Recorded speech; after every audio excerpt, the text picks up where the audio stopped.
सबसे पहले इसको देखते हैं। अब ये जो अनपेड इलेक्ट्रॉन है इसको पहले काम ख़त्म करते हैं ताकि इसको सॉल्व करने में आसानी हो जाए। इसके लिए सबसे पहले क्या करेंगे, सबसे पहले हाइड्रोजन है, हाइड्रोजन के पास सिर्फ और सिर्फ एक ही इलेक्ट्रॉन होता है और इसकी जो शेप होती है वो एस होती है। एस के अंदर एस की जो शेप होती है वो होती है स्फेरिकल, ठीक है। इसके साथ हाइड्रोजन आएगा। अब हाइड्रोजन के पास सिर्फ और सिर्फ कितने इलेक्ट्रॉन हैं, एक ही इलेक्ट्रॉन है। मैं कर रहा हूँ ये sp2 हाइब्रिड है और ये हाइड्रोजन का s ऑर्बिटल है। ये sp2 किसका है, ये इस कार्बन का है, ये वाला क्लियर करके। अब ये जब ये दोनों आपस में ओवरलैप करेंगे तो कुछ यू शेप बनेगी। ये कौन सा है, ये sp2 हाइब्रिड है और ये वाला जो सर्कुलर है ये आपके पास स्फेरिकल जो है ये s है। अब क्या होगा, जब कार्बन का sp2 और हाइड्रोजन का s ऑर्बिटल आपस में हेड टू हेड ओवरलैप करेंगे तो कार्बन और हाइड्रोजन के दरमियान सिंगल बॉन्ड बनेगा। इसी तरह दूसरा हाइड्रोजन एक इलेक्ट्रॉन लेके यहाँ पे हेड टू हेड ओवरलैप करेगा।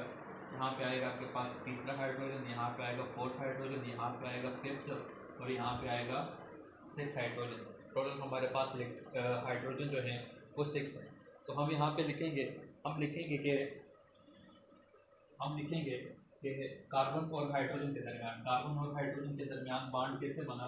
तो जब sp2 हाइब्रिड ऑर्बिटल कार्बन का और s ऑर्बिटल हाइड्रोजन का जब आपस में ओवरलैप किया तो इसके नतीजे में carbon to hydrogen single bond बना। अब इसकी जगह हम सिंगल बॉन्ड लिख सकते हैं, ठीक है।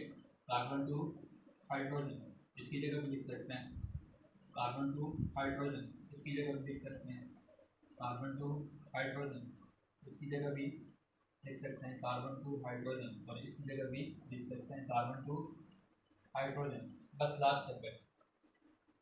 लास्ट स्टेप क्या है, हमने बता दिया कार्बन हाइड्रोजन बॉन्ड कैसे बनते हैं। जब कार्बन का sp2 और हाइड्रोजन के s ऑर्बिटल आपस में हेड टू हेड ओवरलैप करते हैं तो सिग्मा बॉन्ड बनते हैं। इस कार्बन के दरमियान सिंगल बॉन्ड कैसे बना, जब इसका sp2 हाइब्रिड इस कार्बन के sp2 हाइब्रिड के साथ हेड टू हेड ओवरलैप करता है तो इसके नतीजे में carbon to carbon single bond बनता है।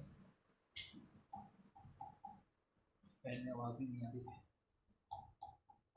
लास्ट स्टेप ये है, एक कार्बन के पास एक अनहाइब्रिड ऑर्बिटल है, दूसरे कार्बन के पास भी होगा, तीसरे के पास भी, चौथे के पास भी, पांचवें के पास भी, छठे के पास भी। हमने शुरू में कहा था एक s का ऑर्बिटल और दो p के, एक और ये दो हाइब्रिडाइजेशन में हिस्सा लेंगे, 3 हाइब्रिड बनाएंगे। लेकिन इस हाइब्रिड ऑर्बिटल की हमने बात नहीं की थी, अब इसकी बात करेंगे।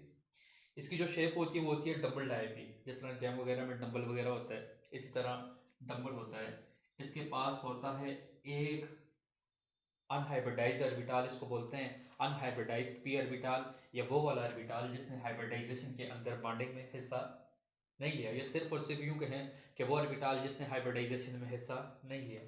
एक इसके पास है, ये एक कार्बन की हाइब्रिडाइजेशन थी, दूसरे की भी ऐसी होगी, इसके पास भी एक, इसके पास भी एक, इसके पास भी एक, इसके पास भी एक, इसके पास भी एक। अब लास्ट स्टेप क्या करना है, तो फर्स्ट ईयर के अंदर भी चैप्टर नंबर 3 के 4-5 पेज पे लिखा होगा। अब ये जो कार्बन कार्बन पहले थे ना तो इसकी शेप ऐसी थी, एक प्लेन थी। ये जो अनहाइब्रिड ऑर्बिटल है ना, ये इसमें यहाँ पे ऐसे होते हैं, ठीक है, परपेंडिकुलर होते हैं, यूँ कह सकते हैं। मतलब इसका हेड और इसका हेड आपस में अटैच नहीं हो सकते।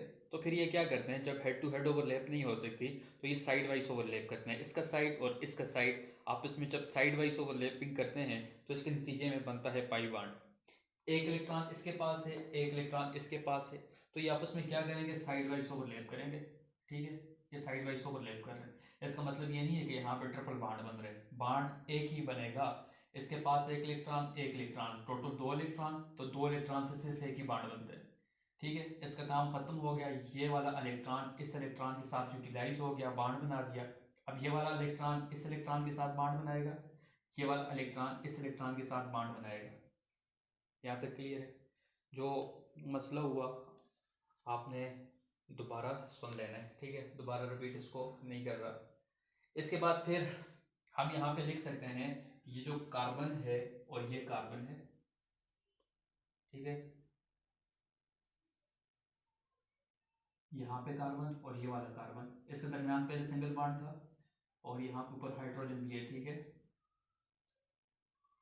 ऊपर हाइड्रोजन भी था। हमने कहा इसका अनहाइब्रिड इसके अनहाइब्रिड के साथ ऐसे साइड वाइज ओवरलैप किया तो यहाँ पे एक बॉन्ड बनेगा। इस बॉन्ड को बोलते हैं पाई बॉन्ड, इसको बोलते हैं पाई बॉन्ड। फिर यहाँ पे इसका अनहाइब्रिड इसके अनहाइब्रिड के साथ ओवरलैप करेगा तो एक पाई बॉन्ड बनेगा, बन गया। इसका अनहाइब्रिड इसके अनहाइब्रिड के साथ ओवरलैप किया तो बॉन्ड बन गया। ये एक सिग्मा एक पाई, एक सिग्मा एक पाई, एक सिग्मा एक पाई, साइड वाइज ओवरलैपिंग से पाई वाला बॉन्ड बना है, जिसको भी बोल दें। ये रिंग के बाहर नहीं होता, रिंग के अंदर ही लिखते हैं इसको, ठीक है। अब